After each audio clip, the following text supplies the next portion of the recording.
Champs, তোমার সামনে যদি এই ধরনের ডাইরেকশন ডিস্টেন্সের কোশ্চেন চলে আসে, তুমি কিভাবে সহজে খুব শীঘ্র আনসার করতে পারবে।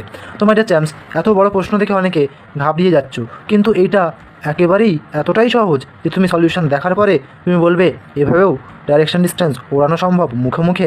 দেখো কিভাবে করব, অবশ্যই সবাই সাবস্ক্রাইব করে দিও। দেখো কি বলছে, জাস্ট প্রশ্নটা তুমি এত বড় দেখে ভয় পাচ্ছ, তুমি জাস্ট কোশ্চেনের লাস্ট লাইনটা পড়ো। কি বলেছে, now which direction is the rat facing. তাহলে কোশ্চেনের লাস্ট লাইনটাই পড়ে বুঝলাম যে কোন দিকে মুখ করে আছে সেটা আমাকে বার করতে বলেছে।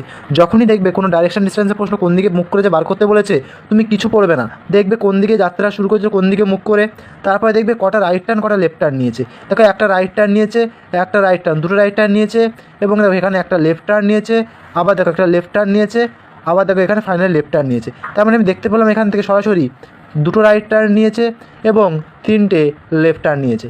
রাইট আর লেফট পরস্পরকে নালিফাই করে, তাই কেটে দেবো, এবং একটা লেফট পড়ে থাকে। ইস্ট থেকে সে যাত্রা শুরু করেছিল, ইস্ট থেকে একটা লেফট নিলে মাই ডিয়ার চ্যাম্পস, নর্থ ছাড়া আর কিছু হতে পারে না। That is option number B will be the correct answer.